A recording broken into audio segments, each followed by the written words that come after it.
Letters from a Little Princess Monster. By Jorg. Chapter 54. 24. Part 2. Location, the City Hall to be specific. Time, an otherwise uneventful morning in town.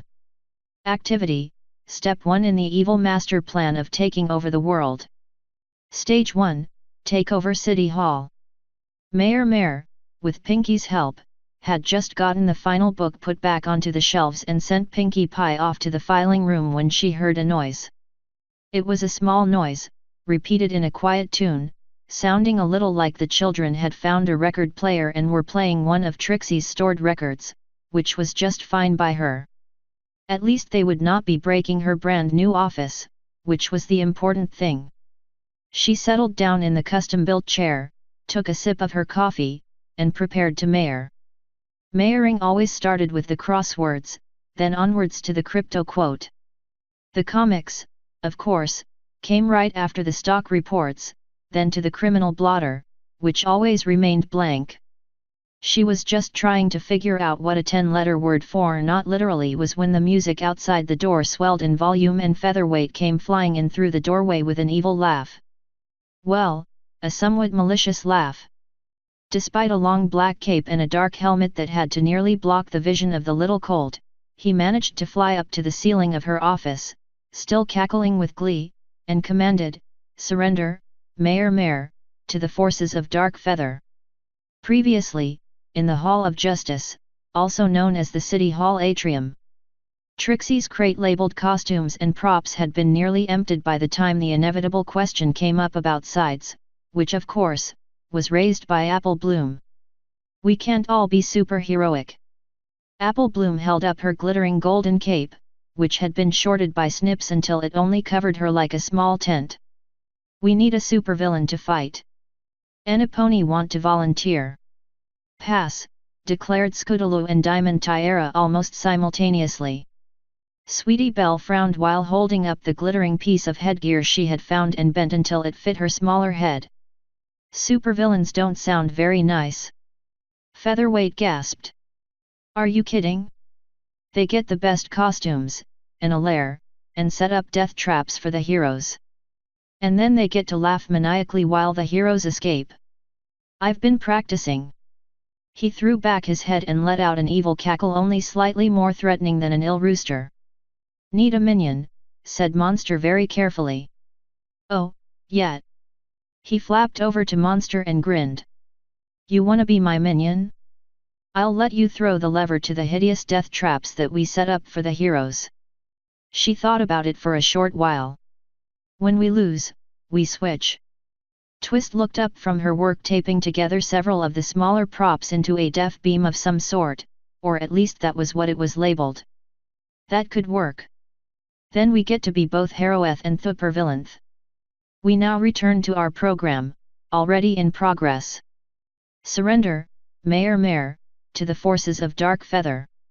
The mayor looked up at the little hovering Pegasus. "You said that already." There was a small noise down by the doorway and the mayor looked down to see Twilight, wearing an oversized cape of her own and a headband that read Minion number 21, Hench for Life. She actually looked deathly embarrassed, but in a nice way, and she was dragging along an object covered in an embroidered towel that read Property of the Royal Castle. Twilight looked back up at her and a little to one side, gave a sheepish smile of a sort, and remained almost perfectly still. "Oh, yes." Dark Feather pointed. "And my faithful minion. Hi." Featherweight threw back his head and gave out another terrifying laugh, spoiled only by the way his helmet shifted forward and made his hovering above the desk into more of a random fluttering around the room. "We've come to take over the world." "Boo-ah-ha-ha-ha-ha-ha-ha." After a brief peek out from under the helmet at the annoyed glance Twilight was bestowing on him for wandering off script, he added, "Oh, yeah. And Ponyville." The mayor considered her position. "You know, for 5 bits, I think I'd let you." The little alicorn began to dig around under the towel she was carrying. The mayor gave serious thought to a second career, although 5 bits would not even buy her a train ticket to the Okefrognoki swamp. let alone an alligator to wrestle when she got there. Behold, our devious death ray, called out Featherweight from above. Hey, that's not our death ray. Where's the death ray? I think we got all the foil to stick on it this time, and the glue should have dried by now. Don't need. The little alicorn scrambled up into a chair and pushed a bundle of papers across the mayor's brand new oak desk. Not mayor. What? Mayor leafed through the stack of papers detailing the vote count of the last election, certified and validated in every detail. Well, technically her office assistant had made a copy and shipped it to the Canterlot archives before the town hall and the originals were destroyed, then the archives had made a copy and shipped them back here, but it was almost as clear as the originals, right down to her signature and notary stamp. Oh! Twilight picked a gold-leafed quill off of the desk and pointed at the signature. Vote count from last election. You ran. Can't sign. Illegal. You broke the law, asked Featherweight with a gasp. Does this mean you're an evil supervillain who took over the town ahead of us? No, said Twilight before the mayor could respond. Mistake. Vote is an invalid. Val. ID, said Mayor carefully. Well, spoiled milk was at home with the flu, and I'm so used to notarizing things when she's out. I may have gotten carried away. She looked down at the traitorous paper and let out a sigh. I suppose this means Pinkie Pie is the runner-up. No. Twilight slid another sheet of paper out from under the towel. I asked JB while they were making costumes. He wrote an opinion. Grace period is over. Law says town needs a new election. Town council appoints temporary mayor, so we kidnapped their children. Mayor eyed the paper carefully as if it were about to explode. It was a little relieving to not have Mayor Pie for a few weeks until a new election, but she was still worried about one word. Kidnapped. Featherweight stuck out his chest and drifted backwards with every flap until he bumped into a wall. We invited all of their children to a party over at Sugar Cube Corner. A party of doom, he finished with an evil cackle. And cake, said the little alicorn as she pulled a small plate with a small piece of cake on it from under the towel. We saved you a piece. Don't do it, Madam Mayor, sounded Sweetie Belle's voice from behind the door. Oh, no, gasped Featherweight as he fluttered to a wobbly hover near the center of the room. It's the Guardians of Harmony. There was a fairly long pause, marked only by Featherweight trying to adjust his helmet before he repeated, I said, it's the Guardians of Harmony. Hold on, repeated Sweetie Belle. Scootaloo. I mean Rainstorm got her cape tangled up in a chair. We'll be in to engage you in an epic battle in just a minute. The sounds of untangling continued for a while outside the door until Sweetie Belle added, did you tie her up like you were supposed to? Featherweight floated closer to the unmayor, then fluttered backwards a little at the resulting sharp look from her honor. I don't think that's a good idea, Radiant. Can't we just say we shot her with a paralysis beam? Well, hurry up or we won't have time to capture and save her more than 3 or 4 times before lunch, huffed Apple Bloom. Later, at the Hall of Injustice. Busted, muttered the former Dark Feather as the atrium door slammed behind them like a jail cell. He flounced forward and collapsed on a pile of comic books with his helmet clattering onto the floor. What is a coup, anyway? It's a coup, said Sweetie Belle, trying to get some of the glittery symbols wiped off her legs. It's when some really bad ponies overthrow the existing government and throw them into prison for years and years. It's just an hour, said Apple Bloom. And all the rest of 'em got probation, said Sweetie Belle. Reduced sentence as accessories because they didn't run screaming around her desk like mad ponies. Not mad, said Monster. Just upset. Was a good plan. Cheater. Monster set her shoulders and hunched over, trying her best to be grumpy and sad at her betrayal at the hooves of authority, but failing badly as a giggle worked its evil way up through her layers of depression. Featherweight looked silly. He fell off the ceiling laughing when Apple Bloom I mean Apple Zoom tied herself up in her own rope. When I become an evil overlord, all of my minions will have helmets the proper size, declared Featherweight, who had set his helmet on the wooden floor of the atrium and climbed up on it like a soapbox. My reign of terror will be absolute. And there will be no cake for cheaters, particularly mayor supervillains. Some reign, scoffed Diamond Tiara, who had been found guilty by association and thrown in with the rest of the primary conspirators while Scootaloo, in her body, had been unfairly pardoned in order to go to the party at Sugar Cube Corner. It's barely a drizzle. This morning's a total bust. We didn't even get any flying practice in. Featherweight looked around the town hall atrium, taking in the large space and the conveniently odd-sized boxes. In the movies, they always have a montage where all the heroes learn their cool skills in about 2 minutes. We've got an hour, so that should be plenty of time. It's called a montage, Featherbrain, scoffed Diamond Tiara. Besides, we'd need music. Got it, said Twist. She opened up the record player and started winding it. Since the wing flapping thing is 4 phaseth, we thowled thee if we can find any of Treaty's Muthic in 4/4 time. All of Trixie's records had garish covers with screaming ponies holding burning guitars or wearing all kinds of metal piercings including shiny studs in places that looked quite painful to Monster. However, there was one album which did not match the rest. The album cover had 5 hairy ponies with pirate hats and pirate clothes posed holding mugs of cider in front of a massive skull and crossbones flag, but if that was not enough to identify the musicians as pirates, it also said Pirates Forevermore across the top in huge letters. To Monster's pleasant surprise, the singers held such a catchy beat with their music that she found it actually somewhat natural to move her wings in the requisite 4-stroke pattern for powered flight, although all it seemed to do for Monster and Diamond Tiara was to allow them to stretch their glide across the wood flooring of the atrium. Neither of them climbed any further than just 2 crates high before jumping, but it was great fun, particularly while singing along with the record, and their hour of imprisonment fairly flew by. Well, glided.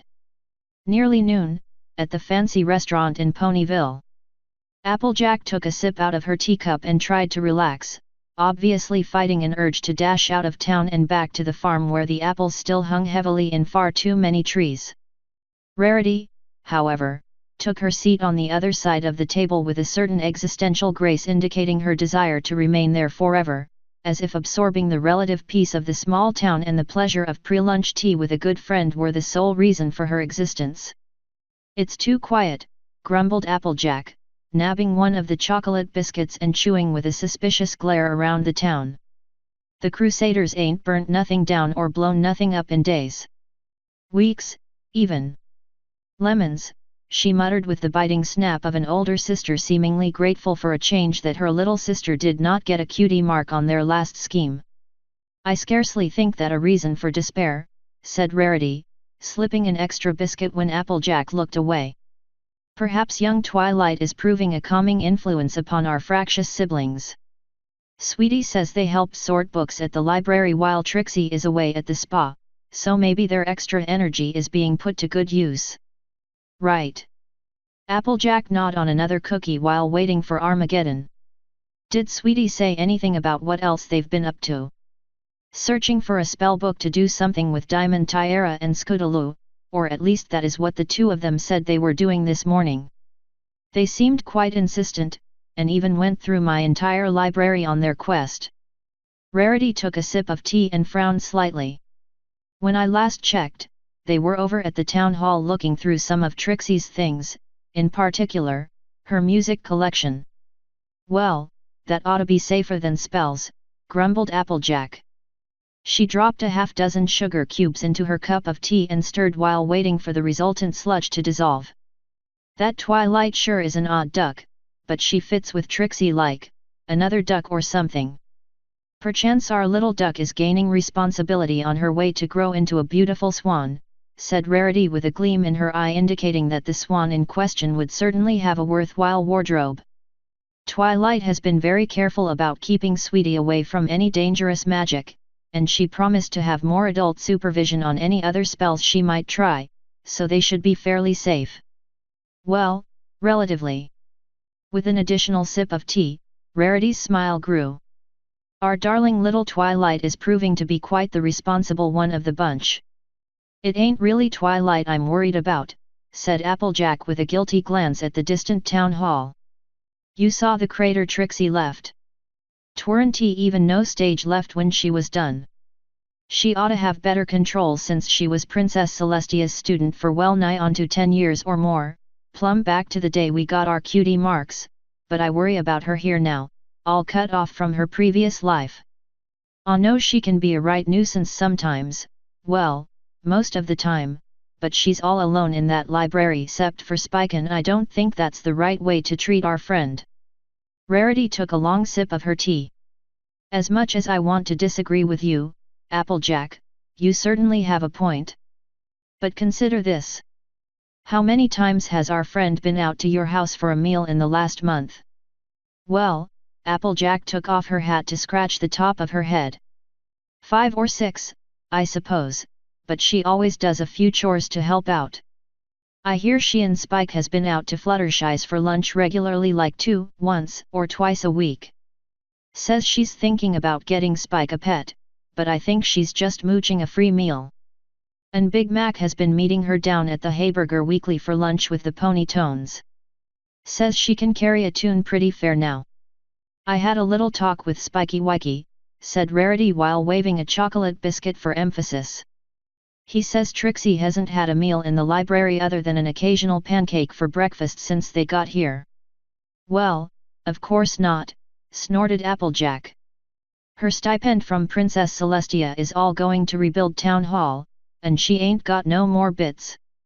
I'll keep her apple basket stocked at the library for snacks, but if she wants to eat, she has to go out. Applejack trailed off and Rarity picked up the conversation. Has to hang out with her friends. Her new and only friends. Over at the distant town hall, a small group of chattering friends was just tumbling out of the front doors, and Rarity pointed at the small fleck of purple in the riot of colors. Twilight Sparkle is not the only new pony in this town who is getting used to having friends. From what the grapevine says, Trixie has never been close to any pony ever since she became Celestia's student. And now she's dead broke, so she has to depend on her friends to keep from starvin'. Applejack huffed and crossed her forelegs. I don't care if it's workin' because that just stinks. Ya think Celestia's behind this? Just because I designed a few dresses for Her Highness, does not mean I understand her thought process, protested Rarity. I'm sure Princess Celestia would never be caught being so deceptive, even if it gets her reclusive student to spend time with us. The flutter of wings from above preceded Rainbow Dash's arrival and quick capture of the majority of the chocolate biscuits on the table, followed by an odd double thump of 2 rumps landing in the 2 remaining empty chairs. Spike seemed content to simply clutch onto the table with all the strength he was able to muster after his dramatic trip through Ponyville, but Rainbow Dash scarfed down a hooffull of cookies in a spray of crumbs before asking, "So what's this I hear about you buying Trixie a week's stay at some hoity-toity resort, Rarity? You ain't talkin' about my cousin Rootworm's old turnip farm with all them nature-lovin' weirdos on it, are you?" asked Applejack. The one that a certain dressmaking fancy pony visited last year and came back looking like she'd slept in our barn all week. They are not weirdos, protested Rarity. They're very down-to-the-soil earth ponies who have a different view on the world, which is reflected in their fine although disgusting to manufacture line of beauty products. She held out a hoof, which gleamed in the noon sunlight. Beauty often requires great sacrifices. And you went and snack-rificked a sissified city pony to the world of whole brown muffins and natural remedies, said Applejack with a snort. Serves you right if she comes back with a straw hat and talking all country-like. Hardly, scoffed Rarity.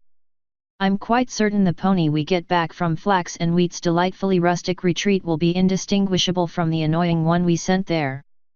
Asterisk.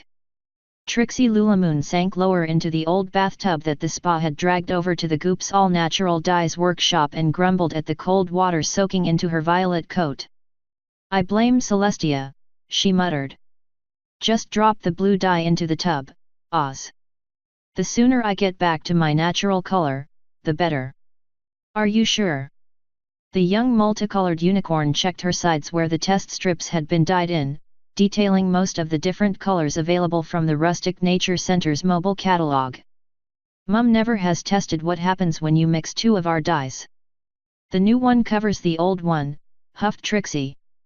Just put the dye in the tub and don't worry about it. I know what I'm doing. Trixie sagged down into the chilly water with only the tip of her nose sticking out into the warm fall air as the bubbles from the dye packet began to tickle her back.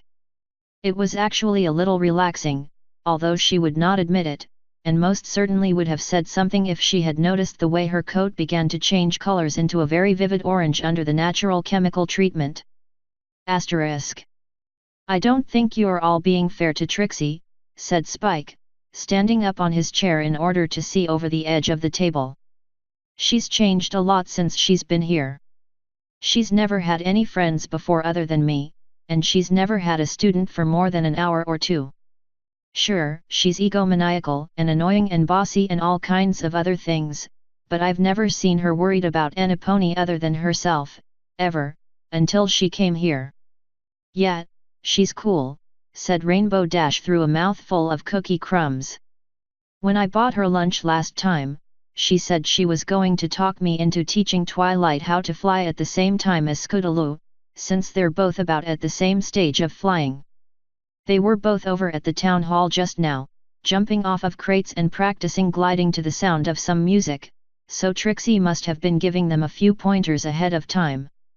Applejack grunted, looking across the town to the sprawling construction site where a number of small ponies were having a discussion at the entrance of the town hall, preparing to emerge for lunch after a suspiciously quiet morning of whatever they had been getting up to in there. A unicorn teaching a Pegasus and an alicorn how to fly.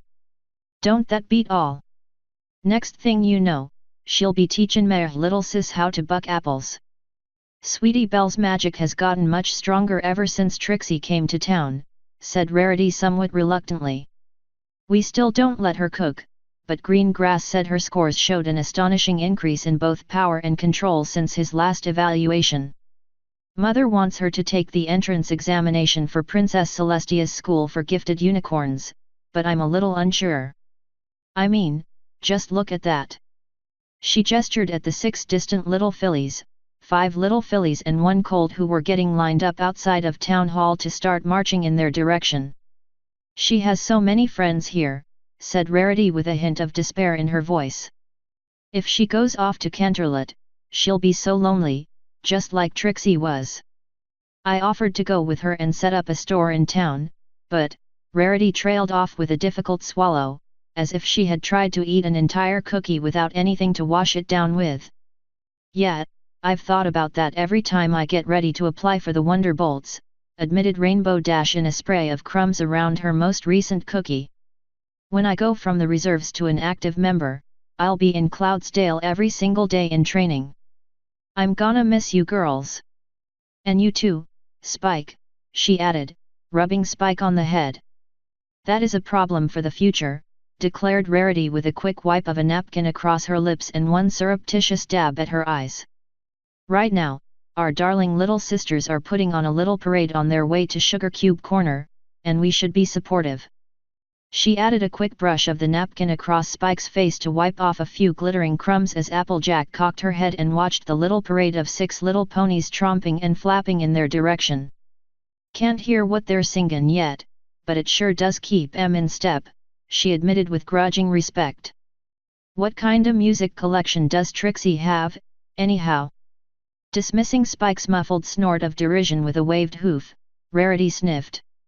Naturally, being the student of Princess Celestia, she should have only the most refined taste in culture, so it probably features belching bagpipes or some drivel like that.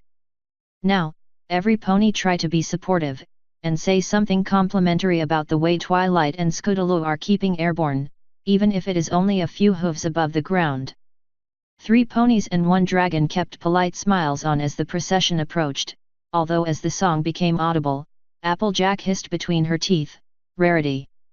Hush, darling, she hissed back, not moving her lips. Be supportive.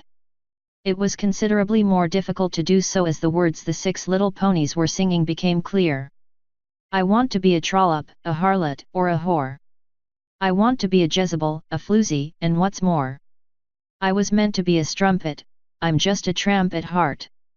So I'm here to be a prostitute, a hooker, or a tart. From the Jolly Rogers, the oldest profession. Hi, Rarity, chirped Sweetie Belle as the organized small parade broke up into a sudden rush for the last few chocolate biscuits on the table before Rainbow Dash could finish them off. Did you see how Twilight and Scootaloo, that is Diamond Tiara, was flying? That's nice, sweetie, said Rarity without breaking her smile one bit or even blinking. Come on, girls, said Scootaloo, almost unintelligible from the cookies she had stuffed in her mouth. We need to get to Sugar Cube Corner before all of the cake is gone. Last one there is a minion, shouted Apple Bloom as she bolted away from the table, followed by the rest of the crowd at a full stampede. Even the little purple alicorn seemed caught up in the emotion and unfazed by being out in public. Well, at least with the prospect of cake in the future, as she galloped along near the back of the swarm when they vanished off in the direction of Sugar Cube Corner. That's pretty good, said Rainbow Dash. Did you see the way Scootaloo was using her wing strokes back there? It won't be long before she's cutting through the sky just like me.